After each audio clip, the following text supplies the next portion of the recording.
Good afternoon. Welcome to our presentation today called Community Brass Band's Inclusive Approach. I am Cristiana Senza. I'm a PhD candidate in music education with an MA in ethnomusicology. I was a founding member of School of Honk, which we will be talking a lot about today. And for a couple of years, I was specifically the percussion mentor for the school.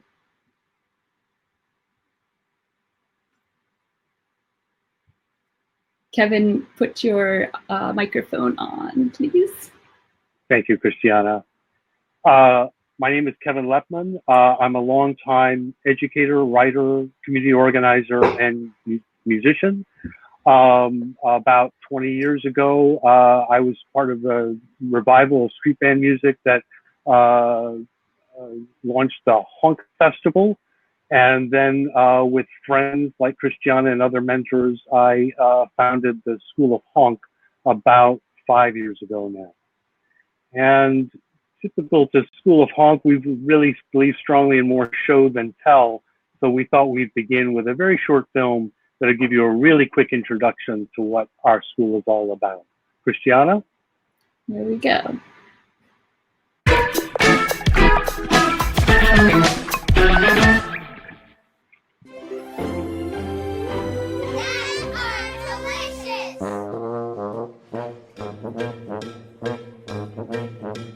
This is School of Honk. School of Honk. I mean, we're all honking.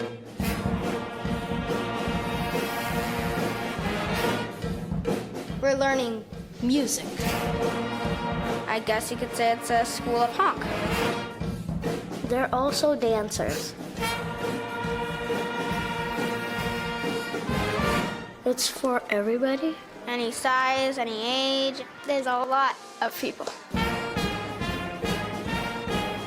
Today we're working on a song called Rock Anthem, Composed by Dan Merlo. I like the tune. In every group of instruments, there's a mentor. They just teach you by ear. You're already getting the high notes. You're good. They just go over the notes and then you can play them. First, we play inside. And then we're going to go out on parade. I like music because it's got energy. I always leave with a good feeling. The main thing is just to have fun.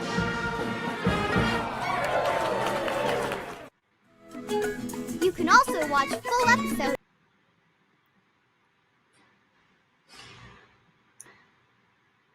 Okay. So today, rather than an interactive session workshop that we were planning to do in person, we will be giving you an overview of the School of Honk and how it got started and our approach, etc.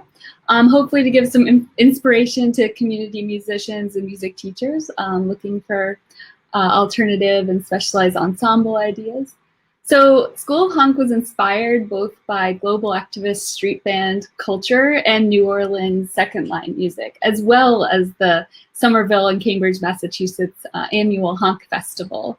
We started in 2014 and it's open every Sunday. It's a community school. We meet rain or shine, and anyone of any age and any musical experience is welcome to join in. It's a method of teaching that really involves instant playing and playfulness. We're not worried about wrong notes. We really just encourage people to learn by ear and by rote and just by jumping in and doing it. The music that we incorporate includes New Orleans second line music, but also jazz and funk and 70s disco music and 80s pop and hip hop and African music and more. And as you can see from this picture, we have a dress theme that's polka dots. And the reason we have a theme is to create a sense of solidarity, but also leaving room for personal expression.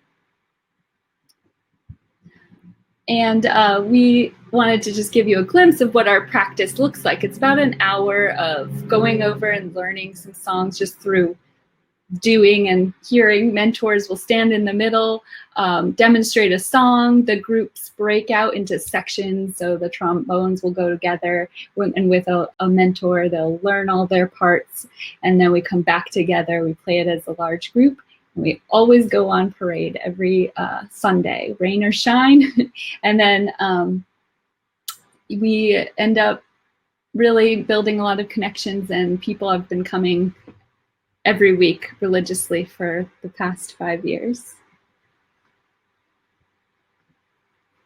So as mentioned before, School of Honk is connected to the New Orleans second line music culture. After the US Civil War, African and African American traditions began to merge with military marching music from Europeans and white Americans.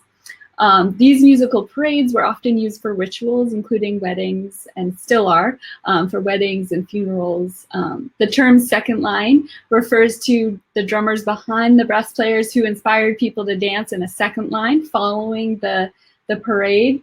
And this music is best associated with Mardi Gras in New Orleans and has been influential on lots of African American genres, including jazz, rhythm and blues, and more.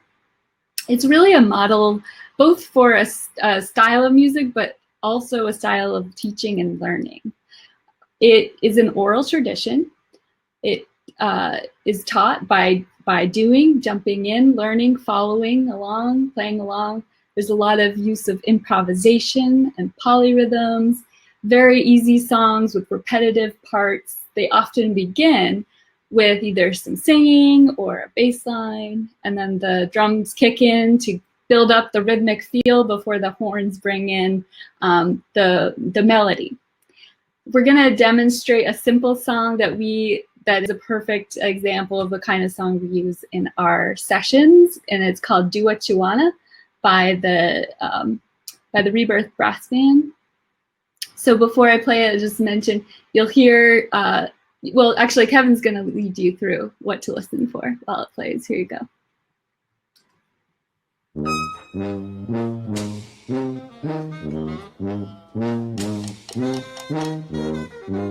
Turn on your mic, Kevin. You can hear right from the beginning, there's a bass line that develops a feel, and then the drum lays down that 3-3-2 beat. And even a beginner, someone coming the very first day, can latch onto something, even the lyrics, like do what you wanna. And they could be singing that before learning a very simple horn line, such as the one that's coming up.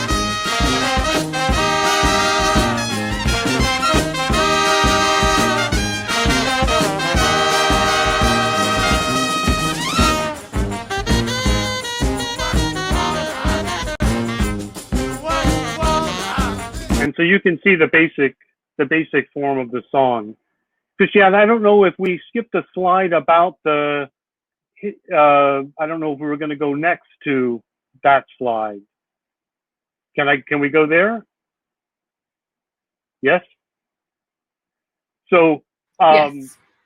I say that in part because just taking one step back historically, the Honk Festival itself and the band that I was in that first spawned that festival here in Somerville was very much influenced by not only this New Orleans tradition, but what was at the turn of this last century a revival of a street band tradition in the US that certainly harkened back to the street band tradition of New Orleans, but also to street band traditions all over the post-colonial world. And so in fact, it's really a long history of street bands, and part of the revival at the turn of this last century were people my age or half my age rediscovering this actually centuries-long tradition of street bands. Second Line is born actually as an impromptu band to accompany Bread and Puppet Theater at the first Iraq War protests in Boston. And then a few years later, after we discover bands like ours in New York and Providence and Seattle and Oakland, we had this idea to bring them all together to our town for a weekend and have the first annual Honk Festival. And it's an instant huge success. We basically turned first Davis Square in Somerville and then Harvard Square in Cambridge into a Dr. Seuss cartoon. It's like walking into a Fellini film. In the first year, it was so successful that very shortly after that, 2 or 3 years later, there were honk festivals emerging in Seattle, Austin. There's now a honk Rio. There's a honk Oz in Australia. And a few years after that, so many of us had been in touch with this larger movement that we were inspired to start a school here in Somerville. And the basic twofold starting idea was we wanted to recreate some of the feeling of a honk festival every week. We thought, why did we have to wait once a year to have this much fun together? We wanted to try and recreate that sense every week. And also in the process, both learn and develop best practices, not only for being a really effective street band, but also how to learn and teach this music. And unsurprisingly, we reached back to these oral, much less literacy-based music learning traditions that come from all over the place, but certainly also our own homegrown New Orleans tradition. And Christiana mentioned a couple things, just a broad overview of our first 5 years. As Christiana mentioned, we meet every Sunday, unless there's a coronavirus on the move. We've been homeschooling for the last couple of months, but before that, pretty much 50 Sundays a year, we would get together, and as long as it wasn't raining, we would go on parade. We started out with 24 people our first day. We thought if we could keep that up, that'd be a good school. But we now have regularly more than 100 people on a good day. We had to very quickly ramp up the number of mentors we had to help, but we now have more than 36 active musician mentors with others that come and go. And it's resulted in literally thousands of hours of individual and group instruction and more than 300 parades and performances, and all for about a $30,000 a year annual budget. Christiana? All right. So we have a few core values that guide our teaching and learning practice. Number one, learning music is easy when we're having fun, so we make it a party. We practice radical inclusion. Everyone is considered to be a musician, and everyone learns from everybody else.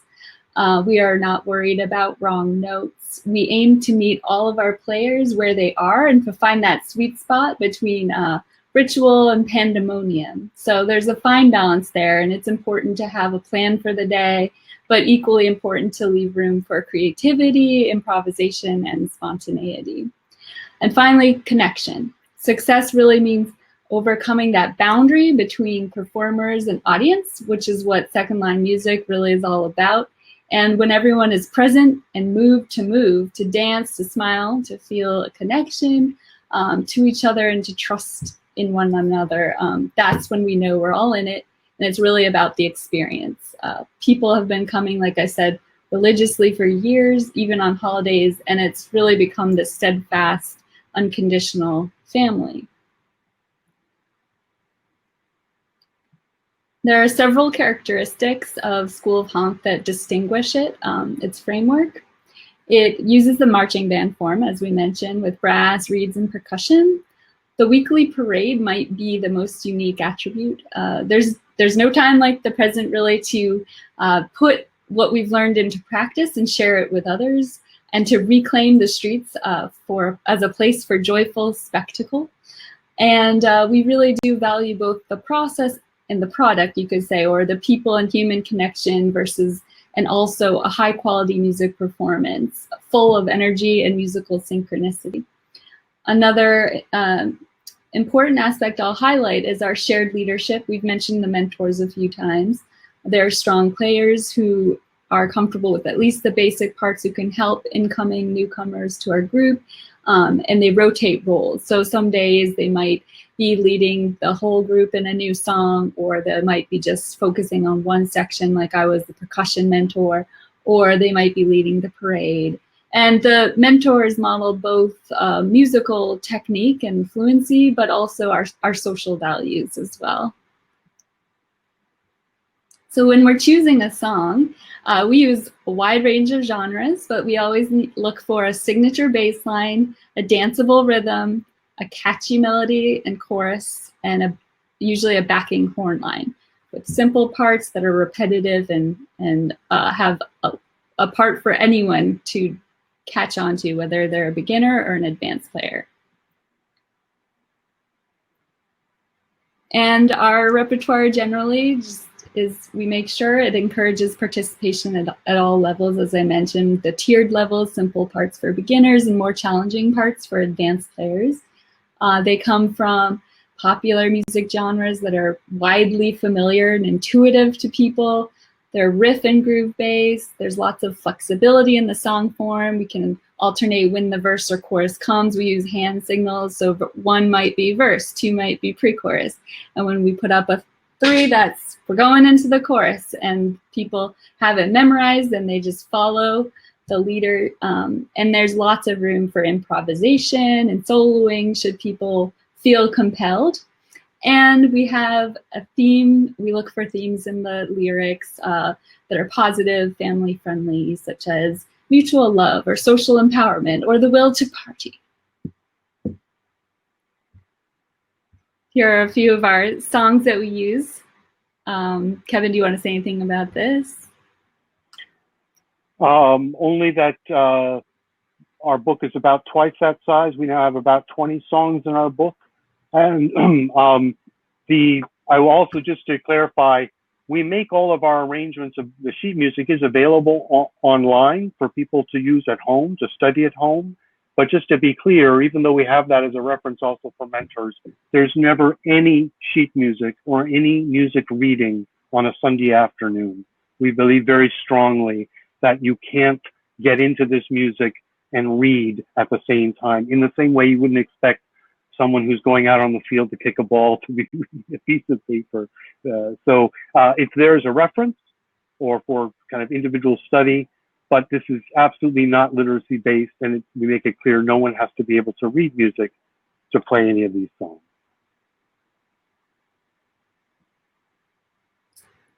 So this says other key ingredients. I realize we've mentioned mentors a few times, so clearly that's a very important key ingredient. But much like the Honk Festival, the School of Honk does operate with a budget and a steering committee and lots of planning behind the scenes. And some of that planning is finding and training mentors who can guide newcomers in rehearsals. And it's helpful to give leadership roles to the community members. It sets up an optimal learning and mutual learning environment. Then they're generally selected just for their positive attitude, but also willingness to jump in there and help people. And all they really need is a grasp of the basic parts to help demonstrate where the fingers go, or just to play the song and guide people along. Another thing to consider here is responding to the community, because each community is unique, considering the musical cultures, identities, and interests in the classroom or the room or the space where you're playing music, and finding ways to connect with the people there and include their traditions and cultures in the repertoire. And another thing that the group decided on right away, and we recognize that historically brass band music has been male dominated and white male dominated. So immediately the school took action to change that and put people, strong female musicians and people of color in leadership roles to recondition our society. It's important to put in the extra mile to recruit musicians that are women or people of color, and to have representation of these minoritized groups so that their presence may reflect and attract people who maybe historically felt excluded from school music or brass bands. And the presence of people with similarities to oneself really does help make joining in more comfortable. And School of Honk really has turned out to especially be a very gender balanced group. And talk a little bit, Kevin will tell us about Camp Honk as well. So the film you saw at the beginning focused on kids because it was a PBS film made for another show, but I hope it's clear that we take kids of all ages, that the school is very much believes that you're a musician whether you're 2 years old or 80 years old. But we do have a summer program that we do in conjunction with the Somerville Public Schools, where for 2 weeks in the summer, every morning we have 3 hours with kids. That's definitely kid-centered, and that shows them how quickly and easily they can get the street band bug. All I'll say on top of this kind of brief description of what that camp looks like and of the values that we're kind of aspiring to, we usually learn 5 songs in our first 3 days. So even by the end of the first week, when we go crash the grocery store down the street and parade through their frozen food section, our kids already have songs that they know well enough to be playful with. They're not even thinking about remembering the notes. They're already cooking up new ways to get into the making of those songs. And that's a very powerful thing that a kid can have. And we have just amazing, great feedback, not just from the kids themselves, but from parents who say, suddenly my child can't wait to practice his horn or her drum kit or whatever. It's very, very rewarding part of our entire school.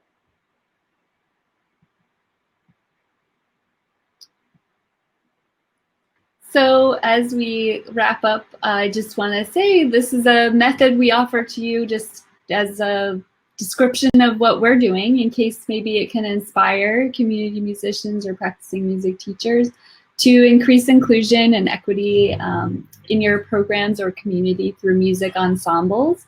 And, you know, it can extend to students or adults who maybe didn't jump on that bandwagon early on in school with the traditional band, choir, and orchestra who still want to participate in a music ensemble. And yeah, and from there, Kevin, do you have anything else to add? Yeah, I would say we certainly hope always that our school can be an inspiration for any kind of inclusive community music making, not necessarily a street brass band. So we do have reason to believe that this is one of the most accessible ways that kids of all ages can get excited about music. I guess I'd mention a couple other things that we didn't get mentioned before that are really important and powerful. About halfway through our first 5 years, we invited some dance mentors to come and add a dance troupe to our school. And that has also been a major improvement, augmentation, not only because, as with other street bands who have a pleasure society dance troupe with them, it not only helps massage and negotiate that boundary between performer and audience that we're attempting to remove, but it also can be a way for people who maybe don't think they could play an instrument but feel like they can dance to take their first steps into participating. And then very often they'll start as dancers, and then eventually we'll convince them they should try picking up a drum or a horn. And it goes the other way too. Some of our most shy horn players might suddenly decide they want to try dancing one week. And this amazing thing has developed now where we'll be performing, and suddenly half of the band will put down their horns to join the dance troupe for some of the favorite dance songs. So we've not only blurred the boundary between the dancers and the audience, we've blurred the boundary between the musicians, the people playing instruments, and the dancers, which all goes to show that the dancers are musicians as well and that we're all making music. And maybe I'd only finally just speak to the elephant in the room, which is that, as you can imagine, our school is completely shut down due to the coronavirus. And you won't find a sadder bunch of people in our community who know that this is the time more than any that they would like to come out for what has become for many of us an almost religious routine every Sunday afternoon. And we realized right away that although Zoom could allow us to kind of see each other's faces and connect in certain ways, it wasn't ever going to be the kind of connection we very clearly make by our intimacy and our hands-on, breath-infused activity Sundays. So we are waiting for bated breath until we can come together again. And hopefully with a few friends, we've convinced that this is really one of the best ways to spend our life together once we can come together again in the future. And now we We open it up for questions. If anyone wants to follow up with us, there's our emails. I do see some questions in the chat. So I see Ashley, thank you. Yes, you're right. The second line, I breezed over that, is referring to the dancers following behind the drummers inspiring the dancers behind the brass players. Yes, I love New Orleans education, history, and music as well. We have a question from Paul. When you say you have a parade, how does that work at the end? If you want to speak, you can hit the request to speak button as well. So Kevin, do you want to answer his question? I had actually privately said to Paul that I'd be happy to discuss it offline. Of course, it's a very good question, and indeed, part of our growth pains was in accommodating what week after week was a bigger and bigger parade. Eventually, we would have a parade of 100 people that covered 3 city blocks. And so a lot of the work that we've been doing is trying to figure out how do we manage such a big parade and keep it spontaneous and like a neighborhood parade. We're not talking about something where the streets are closed off. We're talking about usually a sidewalk parade, usually to a nearby park or some other public space where we know we'll find an audience. But indeed, not just where we parade and how we parade, but all various roles we've come up with, mentor roles, to chaperone the parade safely. That's been a big part of the work we have done. And we've been developing a mentor manual with all kinds of best practices, and a big part of that is to roles in the parade.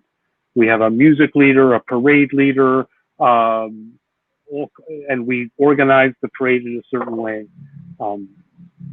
It's been fun, but it's also been very challenging.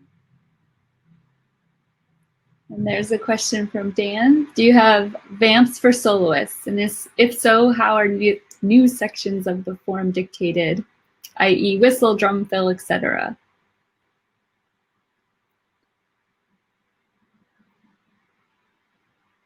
So I don't know if, am I answering these? I can help, you can. Yeah, so the short answer for soloists is many of our songs, not all, but many, like many of the New Orleans songs we play, have clear solo breaks, but there are various ways in which we try and build in soli opportunities, because some people are shy to do their own solo. And we also feature a lot of call and response, some of our songs where someone will take a very short solo and then the rest of the band plays it back. So there are all kinds of opportunities for improvisation, but it's always within a very clear and familiar form that people will be able to latch onto right away. I don't know if that answers it.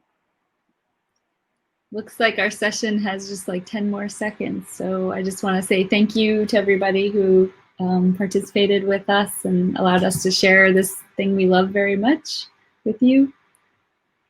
And I will just remind people, there's so much more information at schoolofhonk.org. Right on the home page is a link to a very short film, about 10 minutes, about our whole school's approach.